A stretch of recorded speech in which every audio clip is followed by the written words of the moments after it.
Hello students, हमारी online class में आप सभी का स्वागत है। इससे पहले वाले ऑनलाइन लेक्चर में हमने मॉडर्न एम्पायर के ड्यूरिंग एडमिनिस्ट्रेशन से रिलेटेड टॉपिक को पढ़ा था और उसमें हमने देखा था कि मॉडर्न एम्पायर में सेंट्रल लेवल, प्रोविंशियल लेवल और सिटी लेवल पे किस तरह से जो एडमिनिस्ट्रेशन है वो किया जाता था। अपने इस टॉपिक में हम modern military system, judicial system और मॉडर्न सोसाइटी के टॉपिक के बारे में पढ़ेंगे। तो आज के टॉपिक में मॉडर्न एडमिनिस्ट्रेशन से रिलेटेड सबसे पहले हम मिलिट्री सिस्टम की बात करेंगे, फिर जुडिशियल सिस्टम कैसा था और मॉडर्न सोसाइटी किस तरह से थी। तो सबसे पहला जो टॉपिक है वो है हमारा military system in modern administration. तो मॉडर्न मिलिट्री सिस्टम में क्या होता था कि एक 30 मेंबर की कमेटी होती थी। ठीक है, सपोज एक कमेटी बन गई और इसमें टोटल कितने मेंबर होते थे? 30 मेंबर होते थे। और जो 30 मेंबर हैं वो 6 कमिटीज़ में डिवाइडेड थे। How many committee? 6 कमिटी। ठीक है, और ईच कमेटी में, हर एक कमेटी में कितने मेंबर होते थे? 5 मेंबर होते थे। ठीक है, और ये कमेटी क्या करती थी? These committee look after the 5 department of military department. यानी जो कमेटी है 6 कमेटी, ये 5 मिलिट्री के डिपार्टमेंट होते थे। उनको क्या करेगी? उनको ये लुक आफ्टर यानी उनकी देखभाल करती थी, उनको मैनेज करती थी। और मिलिट्री अफेयर्स को मॉनिटर करने के लिए जो ऑफिसर होता था, उस ऑफिसर क्या कहलाता था? वो कहलाता था अंतपाल। ठीक है, यानी मिलिट्री अफेयर्स को मॉनिटर करने के लिए जो ऑफिसर मॉडर्न एम्पायर में अपॉइंट किया गया था उसका नाम क्या था? वो अंतपाल के नाम से जाना जाता था। अंतपाल सिर्फ मिलिट्री अफेयर्स को मॉनिटर ही नहीं करता था, जो भी पूरा का पूरा मॉडर्न एम्पायर था, उस मॉडर्न एम्पायर की जो बॉर्डर्स होती थी, ठीक है, ये बॉर्डरिंग रीजन को भी क्या करता था? मॉनिटर करता था। यदि कोई भी बाहर से एनिमी आ रहा है, दुश्मन आ रहा है, तो वो पहले से ही इस चीज़ को मॉनिटर करके जो भी राजा है, जो भी एम्पायर है, उसको क्या कर देता था? इन्फॉर्म कर देता था, ताकि मॉडर्न एम्पायर के जो बॉर्डर्स हैं उसको एनिमी से क्या किया जा सके? प्रोटेक्ट करके रखा जा सके। इसके अलावा according to the Megasthenes, Megasthenes कौन थे? हमने पढ़ा था कि चंद्रगुप्त मौर्य के एम्पायर में जब सेल्यूकस निकेटर से उनका युद्ध होता है, तो इस युद्ध में चंद्रगुप्त मौर्य जब जीत जाते हैं तो सेल्यूकस निकेटर अब बदले में अपनी पुत्री हेलेना की जो शादी है वो चंद्रगुप्त मौर्य से कर देते हैं। और इसके साथ ही चंद्रगुप्त मौर्य के कोर्ट में एक ग्रीक एम्बेसडर भेजा जाता है और उनका नाम क्या था? मेगास्थनीज। मेगास्थनीज की बुक का नाम क्या था? इंडिका। और ये बहुत ही इम्पॉर्टेंट बुक है जिसका नाम हमें याद होना चाहिए। तो इंडिका के अकॉर्डिंग हमें क्या पता चलता है? इंडिका में लिखा गया है कि चंद्रगुप्त मौर्य के पास 6 लाख सोल्जर्स ऑन फुट थे, यानी 6 लाख के करीब 6 लाख जो सोल्जर्स हैं ऑन फुट, यानी जो पैदल चलते हैं, ठीक है, उस सवार थे। 50,000 हॉर्समैन, यानी 50,000 क्या थे? हॉर्समैन, यानी जो घुड़सवार कहते हैं, जो घोड़े पे जो सैनिक चलते हैं उन्हें कहते हैं घुड़सवार, हॉर्समैन। एंड 9,000 एलिफेंट्स, 9,000 एलिफेंट्स थे एंड 800 चैरियट्स, यानी 800 कितने थे? चैरियट्स, यानी जो रथ वाली जो सेना, जो आर्मी होती है उसको कहते हैं चैरियट्स। क्लियर? तो इस तरह से हमने पढ़ा कि जो मॉडर्न का मिलिट्री सिस्टम था, 30 मेंबर की कमेटी होती थी। उस 30 मेंबर को 5 मेंबर ईच की 6 कमेटीज़ में डिवाइड किया गया था। ये जो कमेटी है ये मिलिट्री डिपार्टमेंट को क्या करती थी? लुक आफ्टर करती थी।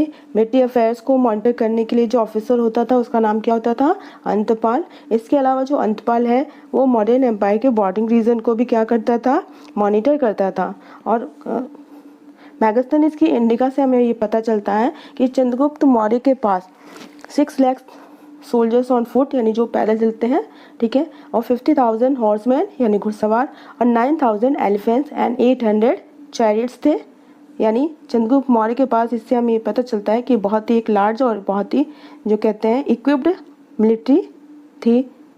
ये मैंने मॉडर्न मिलिट्री सिस्टम को ग्राफिक के थ्रू आपको समझाने की कोशिश की है कि 5 जो कमेटी में डिवाइडेड था, तो चैरियट्स होते थे, ठीक है, फिर आपके पास हॉर्समैन होते थे यानी घुड़सवार, उसके बाद आपका ये जो ऑन फुट है, on foot soldiers, on foot यानी जो पैदल चलते थे, उसके बाद एलिफेंट डिपार्टमेंट होता था, यानी ऐसे सोल्जर्स जो कि एलिफेंट पे वेल इक्विप्ड होते थे, और फिर नेवल आर्मी भी थी। यानी चंद्रगुप्त मौर्यन एम्पायर की बात करें तो मौर्यन एम्पायर में एक नेवल आर्मी भी होती थी, और इनको मॉनिटर करने के लिए एक 6 कमेटी होती थी जो इन 5 जो डिपार्टमेंट ऑफ मिलिट्री है अलग अलग, यानी on foot department, horseman department, naval department, elephant department and टेरिस डिपार्टमेंट को क्या करती थी, मॉनिटर करती थी। इस तरह से 30 मेंबर्स की कमेटी को 6 पार्ट में डिवाइड किया गया था।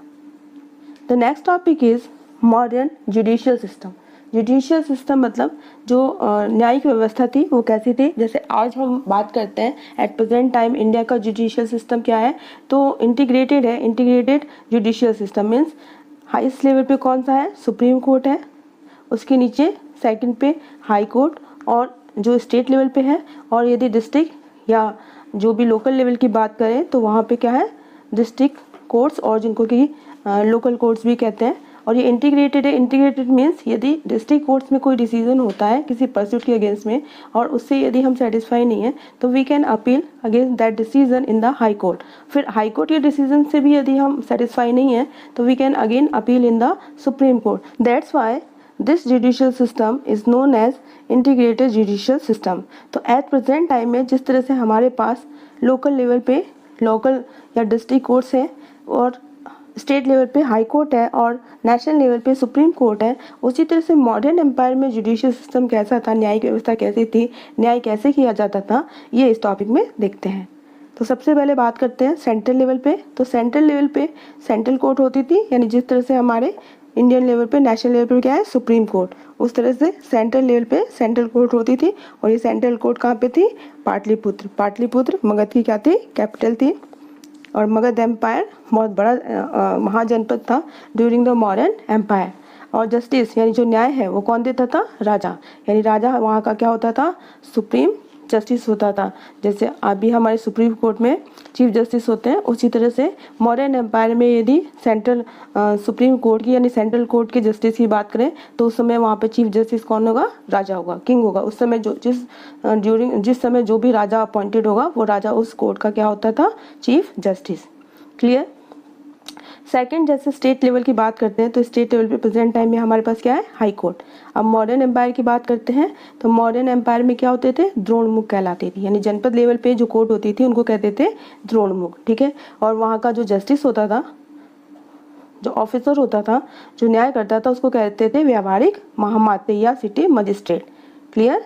यानी जनपद यानी स्टेट लेवल पे या प्रोविंशियल लेवल पे जो कोर्ट होती थी उनको द्रोणमुख कहा जाता था। और उसका जो चीफ जस्टिस या जो भी जस्टिस ऑफिसर होता था जो न्याय करता था उसको कहते थे व्यावहारिक महामात्य या सिटी मजिस्ट्रेट। नेक्स्ट जो लोकल लेवल की जो हमारी कोर्ट हुआ करती थी उसको कहते थे संग्रहण कोर्ट। और यहाँ पे जो जस्टिस ऑफिसर होता था वो होता था रज्जुक, जिसको कि कहते थे डिस्ट्रिक्ट मजिस्ट्रेट। विलेज लेवल की बात करें तो जैसे आज भी विलेज लेवल पे हमारे पास ग्राम सभा होती है और ग्राम सभा का जो सरपंच होता है वही उस विलेज लेवल पे क्या करता है, न्याय करता है। इस तरह से यदि मॉडर्न एडमिनिस्ट्रेशन की बात करें तो मॉडर्न एडमिनिस्ट्रेशन में भी विलेज लेवल में या लोकल लेवल पे विलेज कोर्ट्स हुआ करती थी। और जिस तरह से आज जो हमारा सरपंच होता है वो ग्राम सभा के सरपंच के रूप में वहाँ पे विलेज पे लोकल लेवल पे न्याय करता है, तो उस समय मॉडर्न एम्पायर के ड्यूरिंग जो भी गांव का सबसे वृद्ध या बूढ़ा या ओल्डेस्ट पर्सन होता था वही क्या करता था, न्याय करता था, यानी जजमेंट करता था। चाणक्य की बात करते हैं तो चाणक्य मौर्यन एम्पायर के कौन थे, प्रधानमंत्री यानी प्राइम मिनिस्टर थे। और चाणक्य ने एक बहुत ही इम्पॉर्टेंट बुक लिखी है अर्थशास्त्र। और अर्थशास्त्र जो है वो पॉलिटिक्स पे लिखी गई बहुत ही इम्पॉर्टेंट बुक है। ठीक है। यानी पॉलिटिक्स यानी राजनीति से संबंधित जितने भी रूल्स और रेगुलेशन है वो उन्होंने इस बुक में लिखा है। तो अकॉर्डिंग टू चाणक्य को विष्णुगुप्त और कौटिल्य के नाम से भी जाना जाता है। और इन्होंने 4 पार्ट्स ऑफ जस्टिस बताए कि क्या होते हैं। धर्म, सबसे पहले धर्म का मतलब यहाँ पे रिलीजन जो हम वर्शिप करते हैं वो नहीं है। धर्म का मतलब होता है एथिकल वैल्यूज़, यानी हमारे जो भी हमारे फंक्शन है, जो भी हमारे एक्शन है वो हमारे एथिक या मोरल वैल्यूज़ पे के अकॉर्डिंग होने चाहिए। मोरल वैल्यूज़ में जैसे हमारे अंदर जो भी है ट्रूथफुलनेस होना चाहिए, काइंडनेस होना चाहिए, कंपैशन होना चाहिए। तो ये जो भी हमारे वर्चूज़ हैं, जो सद्गुण हैं, उनके अकॉर्डिंग हमारा एक्शन हो। नेक्स्ट है व्यवहार यानी हमारा बिहेवियर वेल एंड गुड होना चाहिए। चरित्र, हमारा जो बैकग्राउंड है, हमारा जो करेक्टर है वो भी बहुत अच्छा होना चाहिए। एंड शासन यानी राजा जो शासन करता है वो भी फॉर द वेलफेयर ऑफ, राजा जो शासन करेगा, जो रूल करेगा वो भी वेलफेयर ऑफ द सब्जेक्ट, प्रजा की भलाई के लिए करेगा।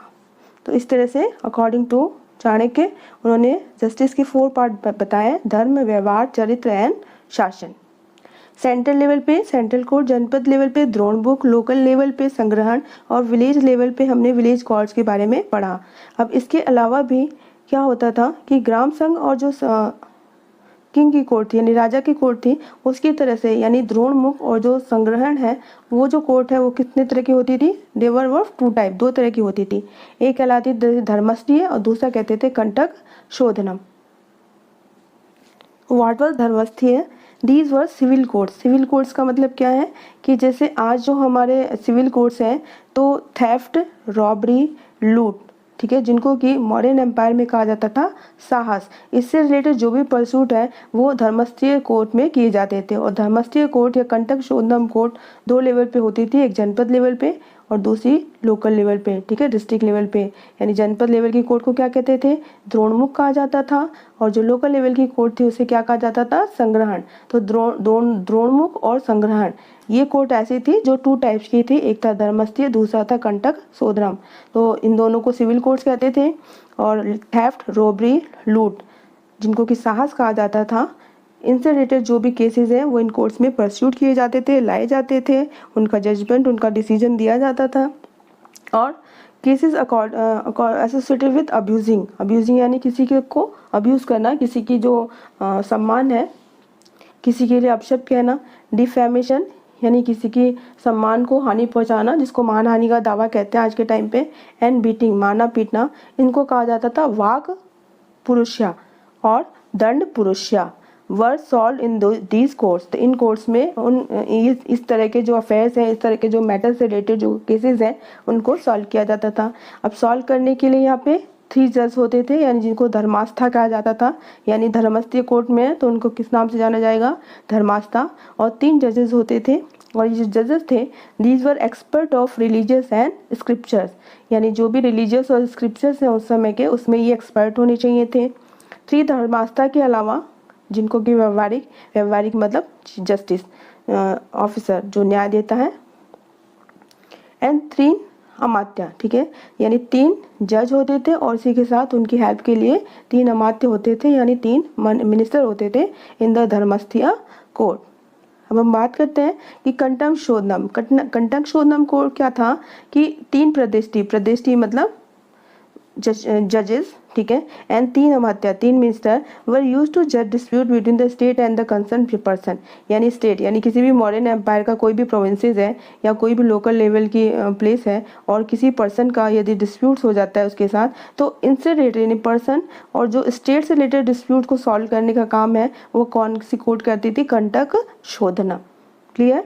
और इसका जो जज होता था उसको कहा जाता था प्रदेष्टि, और 3 प्रदेष्टि होते थे और उनकी हेल्प के लिए 3 अमात्य होते थे। Now the next topic of this lecture is modern society, कि जो मॉडर्न सोसाइटी है वो कैसी थी। जैसे आज हम अपनी सोसाइटी को देखते हैं कि हमारी सोसाइटी किस तरह से है, उसी तरह से मॉडर्न सोसाइटी की बात करते हैं। तो हमें जो भी मॉडर्न सोसाइटी की इन्फॉर्मेशन जो ऑब्टेन होती है उसके सोर्सेज क्या हैं, तो सबसे पहला सोर्स है अर्थशास्त्र of Kautilya, second source is indica of Megasthenes, and the third source is rock edict of Ashoka. यानी कौटिल्य यानी विष्णुगुप्त की अर्थशास्त्र की बुक से, मैगस्थनीज जो कि ग्रीक एम्बेसडर था चंद्रगुप्त मौर्य के एम्पायर में, उसकी बुक इंडिका से, और अशोका के जो रॉक एडिक्ट मिले हैं, ये सारे हमारे सोर्सेज हैं जिससे हमें मॉडर्न सोसाइटी के बारे में पता चलता है। तो अब कैसी है मॉडर्न सोसाइटी, लेट अस सी। मॉडर्न सोसाइटी का जो फाउंडेशन था, जो बेस था, वो किस पे डिपेंडेंट था, वर्णाश्रम। वर्णाश्रम क्या थे कि पूरे के पूरे ह्यूमन लाइफ को 4 पार्ट में डिवाइड किया गया था, ठीक है, ब्रह्मचर्य आश्रम, गृहस्थ आश्रम, संन्यास आश्रम एंड वानप्रस्थ आश्रम। ब्रह्मचर्य आश्रम यानी पूरे ह्यूमन बीइंग के यदि लाइफ को 100 ईयर्स का स्पैन माना जाता था, यानी 100 साल यदि किसी की जीवन है तो 0 to 25 ईयर्स ब्रह्मचर्य आश्रम, यानी he will obtain the education knowledge. फिर 25 to 50 ईयर्स जितने भी सोशल जो भी फाउंडेशन है, जो सोशल सेरेमनीज है like marriage, reproduction and all the social जो रिस्पॉन्सिबिलिटी है वो फुलफिल करेगा। आफ्टर द 50 to 75 ईयर्स उन्होंने इन 50 सालों में जो भी एक्सपीरियंस है ऑब्टेन किया है उससे सोसाइटी को क्या करेगा, हेल्प करेगा, यानी सोसाइटी को उससे हेल्प होगी। फिर आफ्टर द 75 ईयर्स वो जितने भी आपकी सोसाइटी से या जो भी आपकी ह्यूमन बींग से रिलेटेड जो भी रिलेशंस हैं उन सब से फ्री होकर कहाँ चला जाएगा, वानप्रस्थ यानी फॉरेस्ट में, और वहाँ जाके वो थ्रू द मेडिटेशन और योगा जो है सेल्वेशन को ऑब्टेन करने की कोशिश करेगा। इस तरह से जो मॉडर्न सोसाइटी है वो किस पे बेस्ड थी, वो बेस्ड थी वर्ण आश्रम पे, ठीक है। इसके अलावा जो कास्ट होती थी, कास्ट कर्मा सिस्टम के अकॉर्डिंग होती थी। तो 4 कास्ट होती थी, ब्राह्मण, क्षत्रिय, वैश्य एंड शूद्रा। ब्राह्मण क्या करते थे, ब्राह्मण है वो नॉलेज को ऑब्टेन करते थे और नॉलेज को प्रोवाइड करते थे। सोसाइटी में नॉलेज को, ज्ञान को प्राप्त करना और ज्ञान को प्रदान करना, दोनों का काम कौन करते थे, ब्राह्मण का, वो कर तो क्या ब्राह्मण कहलाते थे। क्षत्रिय यानी जो प्रोटेक्शन का काम करते थे, दे वर कॉल्ड क्षत्रिय। वैश्या यानी जो भी ऑक्यूपेशन, बिजनेस या अर्निंग का काम करते थे, दे वर नोन एज वैश्या। शूद्रास जो इन तीनों जो कास्ट है उनको सर्विस प्रोवाइड करते थे, इनकी सेवाएं देते थे यानी इनके काम करते थे, तो दे वर नोन एज शूद्रास। तो इस तरह से जो मॉडर्न सोसाइटी है वो कास्ट में डिवाइडेड तो थी, लेकिन ये कास्ट किसके बेस पे था, कर्मा सिस्टम। कर्मा सिस्टम क्या था कि जो जिस तरह का कर्म करता था वो उसी कास्ट का कहलाता था। सपोज करो शूद्र में कोई इंसान पैदा होता है और यदि वो नॉलेज को ऑब्टेन करता था, नॉलेज प्रोवाइड करता था सोसाइटी में, तो वो शूद्रास नहीं कहलाएगा, वो कौन सा कहलाएगा, वो ब्राह्मण कास्ट कहलाता था। इसी तरह से ब्राह्मण कास्ट में कोई पर्सन है और यदि वो ऑक्यूपेशन से रिलेटेड काम करता है, बिजनेस करता है, फार्मिंग करता है लाइवलीहुड के लिए, तो वो क्या कहलाता था, वैश्य कहलाता था। इस तरह से जो कास्ट सिस्टम था वो बाय बर्थ नहीं था जो कि आज है। उस समय जो भी कास्ट सिस्टम था that was based on the Karma system. Clear. और ये किससे पता चलता है, तो ये इसके इंफॉर्मेशन ऑफ सोर्सेज है कौटिल्य का अर्थशास्त्र। अदर कास्ट जो हमें अर्थशास्त्र से पता चलती है during the modern society, these were Nishad, पाश, रातकार, कास्त, विदेहक, सूत एंड चांडाल, ठीक है। यानी जो ब्राह्मण, क्षत्रिय, वैश्य और शूद्र के अलावा भी मॉडर्न सोसाइटी में अदर कास्ट थी, उनको कहते थे निषाद, पाश, रथाकार, कायस्थ, विदेहक, सूत एंड चांडाल। अब हम बात करते हैं according to the Megasthenes. Megasthenes Greek ambassador थे during the Chandragupta Maurya empire, और उन्होंने अपनी बुक इंडिका में मॉडर्न सोसाइटी को 7 कास्ट में क्या है, डिवाइड किया है। 7 कास्ट बताइए उन्होंने, तो कौन कौन सी थी। दीज वर दार्शनिक, दार्शनिक मतलब फिलोसफर, यानी जो लोग दार्शनिक यानी राजा की तरह, मंत्री की तरह, जो भी शासन मिनिस्टर की तरह बिहेवियर करते थे, दे वर नोन एज दार्शनिक, इंटेलेक्चुअल। सेकेंड इज किसान, यानी जो फार्मिंग करते थे उसको उन्होंने अपनी बुक में क्या कहा है, किसान। नेक्स्ट इज कारीगर और शिल्पी, यानी जो भी क्राफ्ट्समैन और स्कल्पचर थे उनको उन्होंने कहा है कारीगर और शिल्पी। सोल्जर्स को कहते थे सैनिक। एंड इंस्पेक्टर यानी जो भी गार्डिंग या प्रोडक्शन का काम करते थे, दे वर नोन एज निरीक्षक। एंड सभासद, सभासद यानी जो भी मिनिस्टर होते थे राजा के, उनको कहा गया है उन्होंने सभासद। एंड शासक यानी राजा, रूलर। तो इस तरह से मैगस्थनीज ने अपनी बुक इंडिका में मॉडर्न सोसाइटी को 7 कास्ट में क्या किया था, डिवाइड किया गया था। उन्होंने कहा है इंडिका में कि there was no caste, colour and occupation differences, यानी कास्ट, कलर या ऑक्यूपेशन के बिहार पे कोई भी डिफरेंसेस नहीं था, यानी सोसाइटी में किसी भी तरह का जो डिस्क्रिमिनेशन है वो नहीं किया जाता था। क्लियर। इसके अलावा वुमेंस की सिचुएशन की बात करें तो during the modern society women's की कंडीशन इतनी ज़्यादा प्रोग्रेसिव नहीं थी, पर still it was better condition as compare to Smriti period. Smriti यानी मनुस्मृति की बात करें तो मनुस्मृति में जो वुमेन की कंडीशन थी उससे मॉडर्न सोसाइटी में वुमेन की कंडीशन क्या थी, बेटर थी। और कैसे बेटर थी कि दे वर अलाउड टू रीमैरी, यानी उन्हें दोबारा जो विवाह है जिसको पुनः विवाह कहते हैं वो करने का क्या था, परमिशन था, या वो ना चाहे तो वो क्या करती थी, दे कैन परफॉर्म नियोगा, नियोगा यानी अनमैरिड भी रह सकती थी। इस तरह से जो मॉडर्न सोसाइटी है वो हमारी वर्ण सिस्टम पे, वर्ण आश्रम पे, कास्ट सिस्टम पे, caste was based on the karmas according to Arthashastra. इसके अलावा जब हम मैगस्थनीज की बात करते हैं तो उन्होंने पूरी मॉडर्न सोसाइटी को 7 कास्ट में डिवाइड किया है और वो भी उसी बिहार पे किया है उनके कर्मों के अकॉर्डिंग, लाइक द दार्शनिक, सैनिक, सोल्जर्स, किसान, शिल्पी, इंस्पेक्टर, निरीक्षक, मिनिस्टर एंड शासक। और उन्होंने अपनी बुक में लिखा है कि उस समय मॉडर्न सोसाइटी में यानी कास्ट, कलर और ऑक्यूपेशन के बिहार पे किसी भी तरह का डिस्क्रिमिनेशन नहीं किया जाता था। वुमेन की कंडीशन बहुत ज़्यादा प्रोग्रेसिव तो नहीं थी, पर स्मृति पीरियड से क्या थी, बहुत अच्छी थी, उनसे उनके कंपैरिजन में इट वाज गुड। और इसके अलावा वुमेन्स को रीमैरी एंड जो नियोग जो प्रैक्टिस है, प्रथा है, वो परफॉर्म करने की क्या थी, परमिशन थी। ये था हमारा आज का टॉपिक मॉडर्न एडमिनिस्ट्रेशन से रिलेटेड, जिसमें हमने मॉडर्न का military system, judicial system and society के मॉडर्न सोसाइटी के बारे में पढ़ा। तो यदि आपको मेरा ये लेक्चर बहुत पसंद आया हो तो प्लीज़ लाइक करें, कमेंट करें एंड सब्सक्राइब करें। तो मिलते हैं हमारी नेक्स्ट ऑनलाइन क्लास में। Thank you very much.